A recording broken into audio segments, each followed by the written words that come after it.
बांग्लादेश को लेकर एक हिंदी की मशहूर कहावत इस समय बिल्कुल फिट बैठ रही है। आसमान से गिरा खजूर के ऊपर लटका।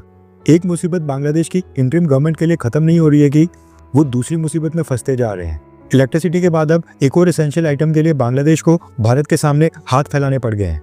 अब चाहे अमेरिका के लोग हों या फिर बांग्लादेश के, फूड आइटम्स पे दो सबसे एसेंशियल आइटम्स होती हैं, राइस और व्हीट, यानी कि आटा और चावल। और ये दोनों आइटम्स हर घर में डेली यूज होती हैं। और मार्केट में भी आप ब्रेड से लेकर बिस्किट्स, जितने भी फूड आइटम्स देखते हैं उसमें से भी 70 से 80% आइटम्स इन्हीं दो चीज़ों का इस्तेमाल करके बनती हैं। बांग्लादेश के लिए दिक्कत की बात यह है कि बांग्लादेश को अपनी कंजप्शन का 8 से 9% राइस फॉरेन कंट्री से परचेज करना पड़ता है, क्योंकि जितना वो राइस प्रोड्यूस करते हैं उससे ज़्यादा वो कंज्यूम करते हैं। लास्ट ईयर भी बांग्लादेश ने $373 मिलियन का राइस फॉरेन कंट्री से इम्पोर्ट किया था, और ये पूरा राइस प्राइमरली 4 देशों से आया था: भारत, म्यांमार, थाईलैंड और वियतनाम से। अब बांग्लादेश ने जितना भी राइस इंपोर्ट किया था उसमें से 69% यानी कि ऑलमोस्ट 70% भारत ने चावल बांग्लादेश को सप्लाई किया था।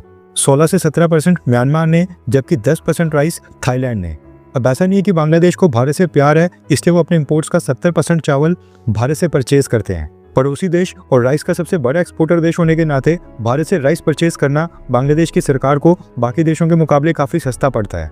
इसलिए बांग्लादेश की पिछली सभी सरकारें भारत से राइस परचेज किया करती थी, एंड जो बाकी देश हैं उनसे राइस परचेज करने में बांग्लादेश को फ्राइट चार्जेस और ट्रांसपोर्टेशन कॉस्ट सबसे ज़्यादा पड़ती थी।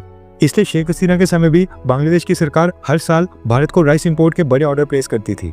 अब हुआ ये कि इस साल भी हर साल की तरह बांग्लादेश में चावल की शॉर्टेज हो गई है। मार्केट में राइस के प्राइसेस अचानक से काफ़ी तेज़ी से बढ़ गए हैं, और कई सारे ट्रेडर्स ने राइस स्टॉक्स को एक्यूमुलेट और पाइल अप करना स्टार्ट कर दिया है, ताकि चावल की कीमतें बांग्लादेश की मार्केट में हाई रहें और वो मुनाफा कमाते रहें। इसी स्थिति से निपटने के लिए बांग्लादेश की इंटरिम गवर्नमेंट ने मदद मांगी है भारत से।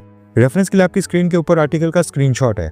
दरअसल बांग्लादेश की सरकार ने 50,000 टन राइस इंपोर्ट के लिए टेंडर इशू किया था, एंड अगेन इस टेंडर में भारत का राइस सबसे सस्ता निकला। पिछले 20 से 25 दिनों से बांग्लादेश की इंटरिम गवर्नमेंट ने भारत का ये टेंडर क्लियर नहीं किया था, लेकिन अब पिछले कल न्यूज़ निकल कर आ रही है कि 1 महीना इंतजार करने के बाद बांग्लादेश की सरकार ने 50,000 टन राइस इंपोर्ट करने का भारत का टेंडर पास कर लिया है। Cabinet committee on government purchases के head finance adviser doctor Salehuddin Ahmed का कहना है कि वो फिलहाल $23.58 मिलियन का non basmati parboiled rice Bharat से इंपोर्ट करेंगे, और ये deal government to government deal नहीं होगी। उनके द्वारा भारत की प्राइवेट कंपनी सेल एग्री कमोडिटीज लिमिटेड को ऑर्डर दिया गया है। इसके साथ ही बांग्लादेश की इंटरिम गवर्नमेंट ने यह भी बताया है कि भारत से चावल के ट्रक्स बांग्लादेश के अंदर एंटर होना स्टार्ट हो गए हैं। फिलहाल सबसे पहले उनका प्राइम फोकस है राइस की सप्लाई बांग्लादेश के डोमेस्टिक मार्केट में पर्याप्त मात्रा में बनी रहे, और वो भारत के अलावा आगे और भी देशों को राइस के ऑर्डर्स प्लेस कर सकते हैं। खैर, ये लोग जितनी मर्जी बातें बोल रहे हैं, यहाँ पर बांग्लादेश की सरकार के पास भारत के अलावा और कोई ऑप्शन भी नहीं है, क्योंकि बाकी देशों के साथ ट्रांसपोर्टेशन कॉस्ट सबसे बड़ा मसला है, और इस समय $1 मिलियन बांग्लादेश की सरकार के लिए काफ़ी मायने रखता है। इसलिए फ्यूचर ऑर्डर्स भी भारत को ही आने वाले हैं। आई होप कि बांग्लादेश की सरकार भारत की राइस कंपनीज की पेमेंट्स वो ज़रूर क्लियर कर दें, क्योंकि हम देख रहे हैं कि बांग्लादेश की सरकार ने भारत की पावर कंपनीज, अडानी ग्रुप और बाकी के $1 बिलियन से भी ज़्यादा के बिल्स अभी भी पेंडिंग रखे हुए हैं।